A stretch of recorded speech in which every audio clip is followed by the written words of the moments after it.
ಎಲ್ಲರಿಗೂ ನಮಸ್ಕಾರ. ನಾನು ನಿಮ್ಮ ಫಿಟ್ನೆಸ್ ಕೋಚ್ ಫೈರೋಸ್ ಪಾಷಾ ಮಾತಾಡ್ತಾ ಇದ್ದೀನಿ. ನಾನು ಇಲ್ಲಿ ಸೋಮಸ್ಪಾಳ್ಯದಲ್ಲಿ ಬಲೆ ಚಂಗಪ್ಪ ಇದು ಸ್ಕೂಲ್ ಆಪೋಸಿಟ್ ನಮ್ಮ ಫಿಟ್ನೆಸ್ ಸೆಂಟರ್ ಇದೆ. ಎಲ್ಲರೂ ಬನ್ನಿ, ತಮ್ಮ ಹೆಲ್ತನ್ನು ಕಾಪಾಡ್ಕೊಳ್ಳಿ. ಈ ಗಾಂಜಾ, ಡ್ರಗ್ಸು, ಈ ನಶೆಯಲ್ಲಿ ಬೀಳಬೇಡಿ. ಯೂಸ್ಗೆ ನಾನು ಬೇಡ್ಕೊಳ್ತೀನಿ. ಈಗೆಲ್ಲ ನೋಡ್ತಾ ಇದ್ದೀರಾ, ಇತ್ತೀಚಿನ ದಿನಗಳಲ್ಲಿ ಕೋಲಾರಲ್ಲಿ ಆಗ್ತಾ ಇರೋ ಮರ್ಡರ್ಸ್ ಎಲ್ಲ ಗಾಂಜಾಯಿಂದ, ನಶೆ ಮಾಡೋದ್ರಿಂದ, ಸೊಲ್ಯೂಷನಿಂದ ಆಗ್ತಾ ಇರೋದು. ಅದನ್ನೆಲ್ಲ ಸ್ವಲ್ಪ ಅವಾಯ್ಡ್ ಮಾಡಬೇಕಂದ್ರೆ ಪೇರೆಂಟ್ಸ್ ತಾವು ಕೂಡ ಫಿಟ್ನೆಸ್ ಕಡೆ ತಮ್ಮ ಮಕ್ಕಳನ್ನು ಗಮನ ಹರಿಸ್ಬೇಕು. ತಗೊಂಬಿಟ್ಟು ಫಿಟ್ನೆಸ್ ಇದರಲ್ಲಿ ಆಗಬೇಕು. ಅವ್ರ ಫಿಟ್ನೆಸ್ ಇದು ಬಂದಾಗ ಅವರ ಬಾಡಿ ಮೇಲೆ ಅವ್ರಿಗೆ ಆಸೆ ಉಟ್ಕೊಳ್ಳುತ್ತೆ, ಪ್ರೀತಿ ಉಟ್ಕೊಳ್ಳುತ್ತೆ. ಅವರು ಬೇರೆ ಥರ ಇದು ಮಾಡೋದ್ರಿಂದ, ನಶೆ ಮಾಡೋದ್ರಿಂದ ಅವ್ರಿಗೆ ಹೌದಪ್ಪ, ನಮ್ಮ ಬಾಡಿ ಬೆಳೆಸ್ಬೇಕು, ನಮ್ಮ ಮಸಲ್ ಬೆಳೆಸ್ಬೇಕು, ನಾನು ಚೆನ್ನಾಗಿ ಕಾಣಿಸ್ಬೇಕು, ನನ್ನ ಹೆಲ್ತ್ ನಾನು ಕಾಪಾಡ್ಕೊಬೇಕು ಅಂತ ಹೇಳ್ಬಿಟ್ಟು ಅದ್ರ ಕಡೆ ತೊಗೊಂಡು ಹೋಗ್ಬಿಟ್ಟು ಅಮೌಂಟ್ನ ಇದು ಮಾಡ್ತಾರೆ. ಇಲ್ಲಾಂದರೆ ಬೇರೆ ಕಡೆ ಎತ್ಕೊಂಡು ಹೋಗ್ಬಿಟ್ಟು ನಶಾಗ್ಲಲ್ಲಿ ಫ್ರೆಂಡ್ಸ್ ಜೊತೆ ಈ ಪಬ್ಜಿಗಳಾಡ್ಕೊಂಡು ಟೈಮ್ ವೇಸ್ಟ್ ಮಾಡಿಕೊಂಡು ಅದೇ ಬಂದು 1 ಅವರ್ ವರ್ಕೌಟ್ ಮಾಡೋದ್ರಿಂದ ಫಿಟ್ನೆಸ್ ಕೋಚಸ್ ಇರ್ತಾರೆ, ಅವ್ರ ಕಡೆಯಿಂದ ಗೈಡೆನ್ಸ್ ತೊಗೊಂಡು ಏನು ಫುಡ್ ತಿನ್ನಬೇಕು, ಯಾವ ಥರ ವರ್ಕೌಟ್ ಮಾಡಬೇಕು, ಯಾವ ಥರ ಹೆಲ್ತಿ ಲೈಫ್ನ ಕಾಪಾಡ್ಕೊಬೇಕು. ಈಗ ಕೆಲವ್ರು ನೋಡಿರ್ತಾರೆ, 30 ವರ್ಷ ಆಗಿರ್ತಾರೆ, ಮುದುಕ ಆಗಿಬಿಟ್ಟಿರ್ತಾರೆ. ಈಗ ನನಗೆ 32 ಇಯರ್ಸು, ನಾನು ನೋಡೋಕ್ಕೆ ಸ್ವಲ್ಪ ಹೆಂಗ್ ಥರ ಕಾಣಿಸ್ತೀನಿ. ಅದೇ ನನ್ನ ಫ್ರೆಂಡ್ಸ್ ಇದ್ದಾರೆ, ಅವರು ಒಂಥರ ಅಂಕಲ್ಸ್ ಹಂಗೆ ಒಂಥರ ಇದ್ದ ಥರ ಕಾಣಿಸ್ತಾರೆ. ಯಾಕಂದರೆ ನಾನು ಫಿಟ್ನೆಸ್ಸಲ್ಲಿ ಇದ್ದೀನಿ, ಅವ್ರು ಫಿಟ್ನೆಸ್ ಬಿಟ್ಟಿದ್ದಾರೆ.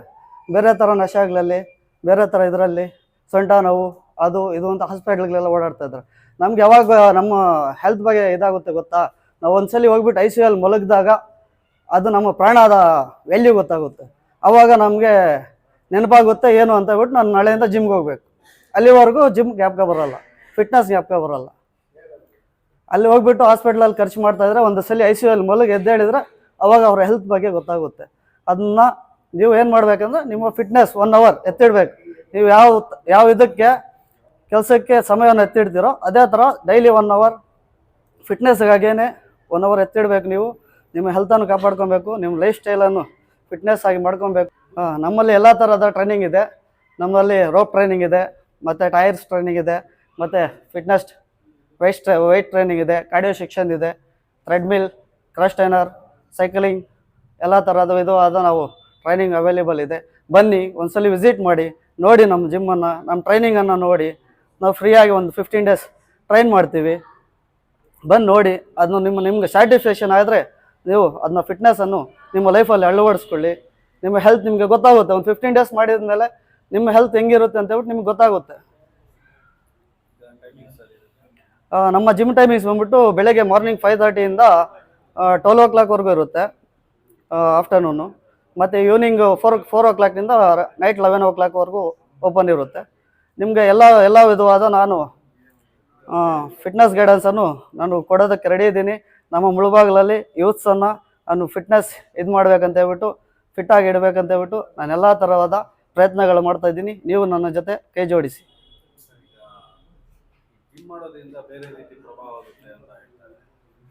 ಬೇರೆ ಜಿಮ್ ಮಾಡೋದ್ರಿಂದ ಎಲ್ಲ ಪ್ರಭಾವ ಆಗುತ್ತೆ ಅಂತ ಎಲ್ರಿಗೂ ಆಗುತ್ತೆ ಅಂತ ಏನೂ ಇಲ್ಲ. ಅವ್ರಿಗೆ ಹಾರ್ಟ್ ಡಿಸೀಸ್ ಇದ್ದರೆ, ಅವ್ರ ಸಿಮ್ಟಮ್ಸ್ ಇದ್ದರೆ ಮಾತ್ರ ಆಗುತ್ತೆ. ಈಗ ಪುನೀತ್ ಸರ್ಗೂ ಆಯ್ತು ಅಂತ ಹೇಳ್ಬಿಟ್ಟು ಎಲ್ಲ ಜಿಮ್ಮಸ್ ಮೇಲೆ ಇದು ಮಾಡಿದ್ರು.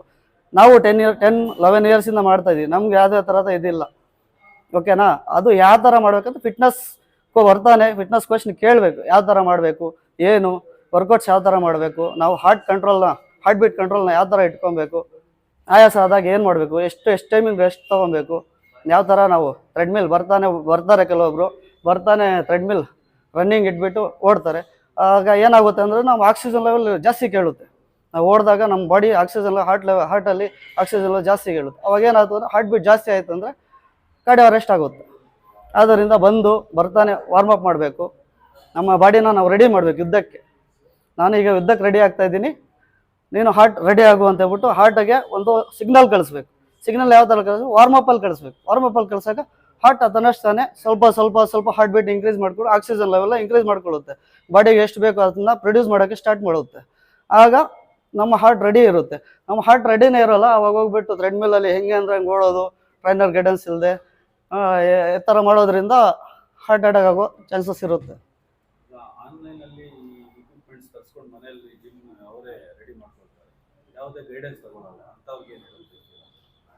ಅಂಥವ್ರಿಗೆ ಏನಾದ್ರು ಫಿಟ್ನೆಸ್ ಯಾವುದಕ್ಕೂ ಒಂದಕ್ಕೆ ಗುರು ಇರ್ಬೇಕಂತಾರೆ. ಗುರು ಇಲ್ಲದಿದ್ದು ವಿದ್ಯೆನೇ ಅಲ್ಲ ಅದು. ಯಾಕಂದರೆ ನಾವು ಆ ಥರ ಮಾಡೋದ್ರಿಂದ ನಮ್ಗೆ ಗೊತ್ತಿರೋಲ್ಲ ಯಾವ ಥರ ಡಂಬಲ್ಸ್ ಲಿಫ್ಟ್ ಮಾಡಬೇಕು, ಯಾವ ಥರ ರಾಡ್ ಲಿಫ್ಟ್ ಮಾಡಬೇಕು, ಮಸಲ್ನ ಯಾವ ಥರ ಅದನ್ನ ಟೆನ್ಷನ್ ಕ್ರಿಯೇಟ್ ಮಾಡಬೇಕು ಅದು ನಮ್ಗೆ ಗೊತ್ತಿರೋಲ್ಲ. ಹೇಗಂದ್ರೆ ಹೊಡೆದು ಹಾಗೆ ಏನಾಗುತ್ತೆ, ಮಸಲ್ ಕ್ರಾಂಪ್ ಆಗುತ್ತೆ, ಮಸಲ್ ಡ್ಯಾಮೇಜ್ ಆಗುತ್ತೆ, ಟಿಶ್ಯೂ ಡ್ಯಾಮೇಜ್ ಆಗುತ್ತೆ. ಹಾಗೇನಾದರೂ ಇಂಜುರೀಸ್ ಸ್ಟಾರ್ಟ್ ಆಗುತ್ತೆ. ಶೋಲ್ಡರ್ ಇಂಜುರಿ ಇರ್ಬೋದು, ಬ್ಯಾಕ್ ಇಂಜುರಿ ಇರ್ಬೋದು, ಡೆಡ್ ಲಿಫ್ಟ್ ಹೊಡೆಯುವಾಗ ಫೈನಲ್ ಕಾರ್ಡ್ ಇಂಜುರಿ ಇರ್ಬೋದು.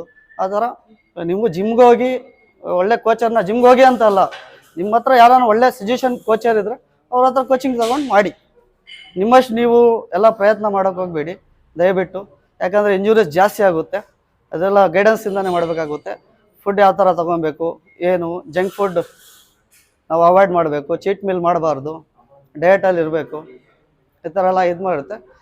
ಬನ್ನಿ ನಮ್ಮ ಜಿಮ್ಮಿಗೆ ಬನ್ನಿ, ಒಳ್ಳೆ ಡಯಟ್ ಕೊಡ್ತೀವಿ. ಡಯಟ್ ನ್ಯೂಟ್ರಿಷನ್ಸ್ ಇದ್ದಾರೆ ನಮ್ಮ ಹತ್ರ, ಇಂಟರ್ನ್ಯಾಷನಲ್ ಬಾಡಿ ಬಿಲ್ಡರ್ಸ್ ಅವ್ರ ಜೊತೆ ಎಲ್ಲ ನಾನು ಇದು ಮಾಡಿದ್ದೀನಿ, ಪ್ರಾಕ್ಟೀಸ್ ಮಾಡಿದ್ದೀನಿ. ಅವ್ರ ಗೈಡೆನ್ಸ್ ಎಲ್ಲ ಇದೆ. ನನಗೂ ಸ್ವಲ್ಪ ನಾಲೆಡ್ಜ್ ಇದೆ ಫಿಟ್ನೆಸ್ ಬಗ್ಗೆ. ನಾನು ಒಂದು 10 years ಸ್ಟ್ರಗಲ್ ಮಾಡಿದ್ದೀನಿ ಫಿಟ್ನೆಸ್ ಫೀಲ್ಡಲ್ಲಿ. ನನಗೆ ಯಾವುದೇ ಎಲ್ಲ ಥರದ all over international body builders ಕಡೆಯಿಂದ ನನಗೆ ಗೈಡೆನ್ಸ್ ಸಿಗುತ್ತೆ. ಬನ್ನಿ, ನಿಮಗೆ ಯಾವ ಥರ ಬೇಕು ಹೆಲ್ಪ್ ಆ ಥರ ನಾವು ಇದು ಮಾಡ್ತೀವಿ.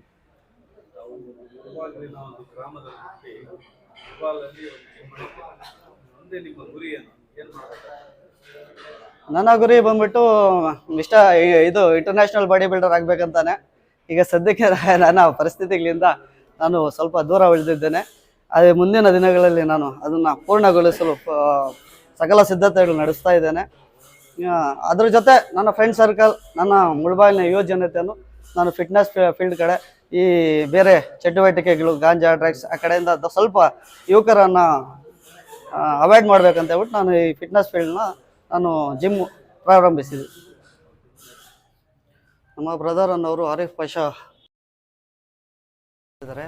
ಮಿಸ್ಟರ್ ಏಷ್ಯಾ 2 time ಮಾಡಿದ್ದಾರೆ, ಮಿಸ್ಟರ್ ಇಂಡಿಯಾ 3 time ಮಾಡಿದ್ದಾರೆ, ಮಿಸ್ಟರ್ ಕರ್ನಾಟಕ 5 time ಮಾಡಿದ್ದಾರೆ, ಮತ್ತು ಇಂಟರ್ನ್ಯಾಷನಲ್ ಬಾಡಿ ಬಿಲ್ಡರ್ ಪ್ರೋ ಕಾರ್ಡನ್ನು ಹೊಂದಿದ್ದಾರೆ. ಇವತ್ತು ನಮ್ಮ ಜಿಮ್ಗೆ ಇನ್ವೈಟ್ ಕೊಟ್ಟಿದ್ದಕ್ಕೆ ಧನ್ಯವಾದಗಳು.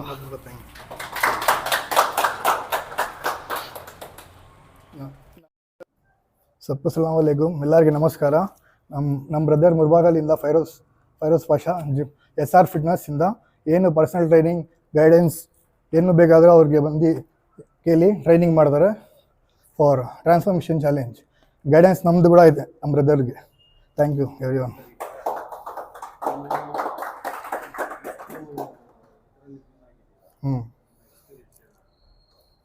ನಾನು ಮಿಸ್ಟರ್ ಆರಿಫ್ ಪಾಷಾ ಫ್ರಮ್ ಬ್ಯಾಂಗ್ಳೂರ್. ಮೂರು ಸಲ ಮಿಸ್ಟರ್ ಬ್ಯಾಂಗ್ಳೂರ್ ಯೂನಿವರ್ಸಿಟಿ ಗೋಲ್ಡ್ ಮಾಡಿದ್ದೀನಿ. ಕರ್ನಾಟಕ 4 ಸಲ ಗೋಲ್ಡ್ ಮಾಡಿದ್ದೀನಿ. Mister Bangalore 3 times and mister India 3 times gold and 1 overall champion. Mister Asia 2 times, 1 silver, 1 gold, and Mr. World Pro Card and gold medal and 1 silver medal 2024. Thank you for everyone. मैंने पूरे अलग अलग शौक़ा में पड़ गई. इसके बाद से एक फिटनेस शुरू करो. सब मेरे भाइयों को एक दरख्वास्त करता हूँ और सबके साथ ले को चलो. जरा बॉडी आते साथ अकड़ को चलो ना को, मगुराही करो ना को. उस्ताद को एक सभी इज्जत देना, पहले उस्ताद की इज्जत करना, कौन नहीं तो भी इज्जत उस्ताद और माँ बाप की इज्जत करे तो आगे बढ़ जाती, नहीं तो दुनिया में कुछ भी नहीं होता. अकड़ को चलने वाला गिरता सोच. सबको इज्जत दे को चलना. जितने भी बड़े हो जाओ, बड़े कहता हूँ उनके सामने झुको चलना, बड़े होना नहीं. वो मेरी दरख्वास्त, सब भी बॉडी बिल्डिंग शुरू करो, पूरे शौकान सभी छोड़ो को शुरू करो. वो अकड़ती ना रत्ती बॉडी आते से अकड़ना नहीं. वो बोल रहा हूँ. रत्ती बॉडी आते उस्ताद के सामने ये करना, अकड़ लग चलना, वो सभी नहीं करना. कभी भी उस्ताद कर दो ना, उस्ताद ही ऐसा झुको आना, ಸಲಾಮ್ करना, वो ये करना. वो मेरे भाई सबसे दरख्वास्त होता है. ನಮಸ್ತೆ, ಗುಡ್ ಈವ್ನಿಂಗ್ ಎಲ್ರಿಗೂ. ನಾನು ಬಂದ್ಬಿಟ್ಟು ಶೇಷ್ಗಿರಿ ಅಂತ. ನಾನು ಆನ್ಲೈನ್ ಕೋರ್ಸಸ್ ಆಗಲಿ, ಆಮೇಲೆ ಸೆಲ್ಫ್ ಎಕ್ವಿಪ್ಮೆಂಟ್ಸ್ ತೊಗೊಂಡು ಪ್ರತಿಯೊಂದು ಟ್ರೈ ಮಾಡಿದೆ.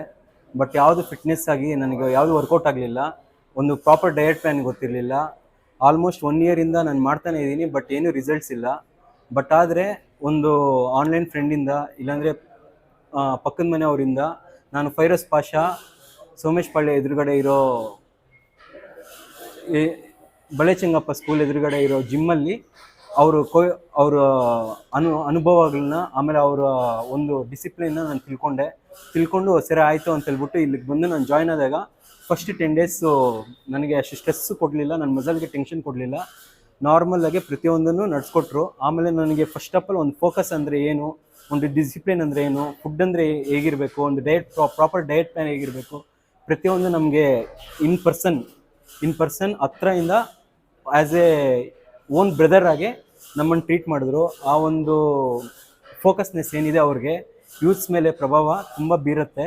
ಅದು ಸೆಲ್ಫ್ ಮೋಟಿವೇಶನ್ ಮಾಡುತ್ತೆ. ಆ ಮೋಟಿವೇಶನ್ ಎಲ್ಲರಿಗೂ ಇರುತ್ತೆ ಅಂದರೆ ಕಂಟಿನ್ಯೂಸ್ ನಾವು ಒಂದಿನ ಈವನ್ ಸಂಡೇ ಕೂಡ ಬಂದ್ ಮಾಡಬೇಕು, ಯಾಕಪ್ಪ ಮುಚ್ಚೋಗಿದೆ ಜಿಮ್ಮು ಅನ್ನೋ ಥರ ಮೈಂಡ್ಸೆಟ್ ಕೊಡ್ತಾರೆ.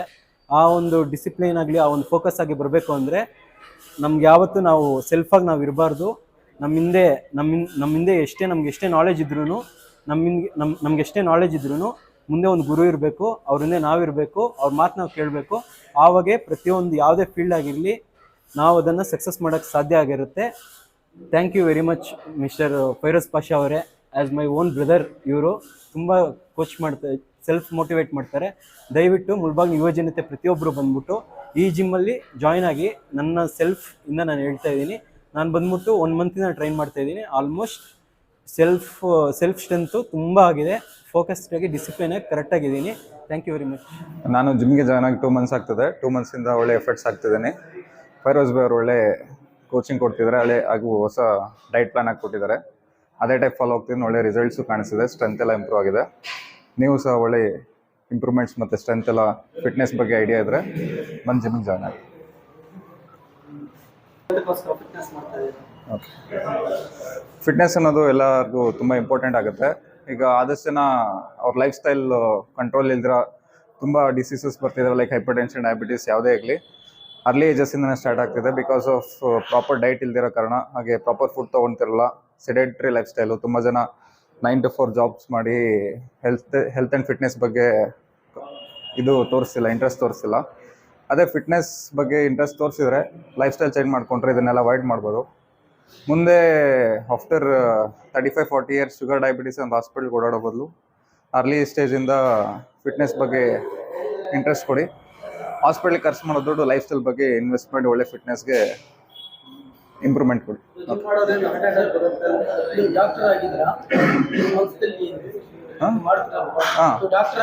ಹೌದು, ಎಲ್ಲರೂ ಮಾಡ್ಬೇಕು ಫಿಟ್ನೆಸ್. ಎಲ್ಲರೂ ಅರ್ಲಿ ಏಜಿಂದ ಸ್ಟಾರ್ಟ್ ಮಾಡಿದ್ರೆ, ಎಷ್ಟು ಬೇಗ ಸ್ಟಾರ್ಟ್ ಮಾಡಿದ್ರೆ ಅಷ್ಟು ಒಳ್ಳೆಯದು. ಫಿಟ್ನೆಸ್ ಅಂದರೆ ತುಂಬ ಜನ ಏನು ಅನ್ಕೊಂತಾರೆ ಅಂದರೆ ಅದು ಓನ್ಲಿ ಫಾರ್ ಬಾಡಿ ಬಿಲ್ಡರ್ಸು ಅಥವಾ ಪ್ರೊಫೆಷ್ನಲಿ ಮಾಡೋರ್ಗೆ ಅಷ್ಟೇ ಅಂತ ಅನ್ಕೊಂತಾರೆ. ಪ್ರತಿಯೊಬ್ಬರಿಗೂ ಫಿಟ್ನೆಸ್ ಅನ್ನೋದು ಇಂಪಾರ್ಟೆಂಟು. ಹಾಗೆ ಒಳ್ಳೆ ಲೈಫ್ ಸ್ಟೈಲ್ ಅನ್ನೋದು ಇಂಪಾರ್ಟೆಂಟು. ನಮ್ಮ ನಾರ್ಮಲ್ ಡೇ ಟು ಡೇ ಲೈಫಲ್ಲಿ ತುಂಬ ಜನಕ್ಕೆ ಡಯಟ್ ಅಂದರೆ ನಾವೇನೋ ಬರೀ ಫುಡ್ ತಿನ್ನೋದೇ ಡಯಟ್ ಅಂತೀವಿ, ಬಟ್ ಆ್ಯಕ್ಚುಲಿ ಒಂದು ಬ್ಯಾಲೆನ್ಸ್ಡ್ ಡಯಟ್ ಎಲ್ಲರಿಗೂ ಇಂಪಾರ್ಟೆಂಟು. ಪ್ರತಿಯೊಬ್ಬರು ಒಂದು ಬ್ಯಾಲೆನ್ಸ್ಡ್ ಡಯಟ್ ಫಾಲೋ ಮಾಡಿ ಫಿಟ್ನೆಸ್ ಇದು ಮಾಡಿದರೆ ಅವರು ಲೈಫ್ ಸ್ಪ್ಯಾನ್ ಆಗಲಿ, ಅವರು ಬರೋ ಡಿಸಾರ್ಡರ್ಸ್ ಆಗಲಿ ಅರ್ಲಿಯಾಗಿ ಕಂಟ್ರೋಲ್ ಮಾಡ್ಕೋಬೋದು. ಎಲ್ಲರೂ ಮಾಡಿದರೆ ಒಳ್ಳೆಯದು, ಎಲ್ಲರೂ ಮಾಡಬೇಕಂತ ಹೇಳ್ತೇನೆ. ಮಾಡೋದ್ರಿಂದ ಹಾರ್ಟ್ ಅಟ್ಯಾಕ್ ಬರುತ್ತೆ ಅಂತಲ್ಲ, ಯಾರಿಗಾದ್ರೂ ಪ್ರೀವಿಯಸ್ಲಿ ಹಾರ್ಟ್ ಡಿಸೀಸಸ್ ಇದ್ದು ಅಥವಾ any hypertension type diseases ಇದ್ದು ಅನ್ಕಂಟ್ರೋಲಬಲಿ ಮಾಡಿ ವಿತ್ ಎನಿ ಸ್ಮೋಕಿಂಗ್ ಆಗಲಿ, ಆಲ್ಕೋಹಾಲ್ ಕನ್ಸಂಪ್ಷನ್ ಆಗಲಿ, ಈ ಥರ ಹ್ಯಾಬಿಟ್ಸ್ನ ಬಿಡ್ದಿರ ಅದೇ ಥರ ಕಂಟಿನ್ಯೂ ಮಾಡ್ಕೊಂಡು ಜಿಮ್ ಎಲ್ಲ ಮಾಡಿದರೆ ಎಫೆಕ್ಟ್ ಆಗುತ್ತೆ. ಬಟ್ ಜಿಮ್ ಮಾಡೋದ್ರಿಂದ ಹಾರ್ಟ್ ಅಟ್ಯಾಕ್ ಬರುತ್ತೆ ಅಂತ ಯಾವುದೇ ರೀತಿ ಎವಿಡೆನ್ಸಸ್ ಇಲ್ಲ. ಎಲ್ಲರೂ ಮಾಡೋದು ಒಳ್ಳೆಯದು.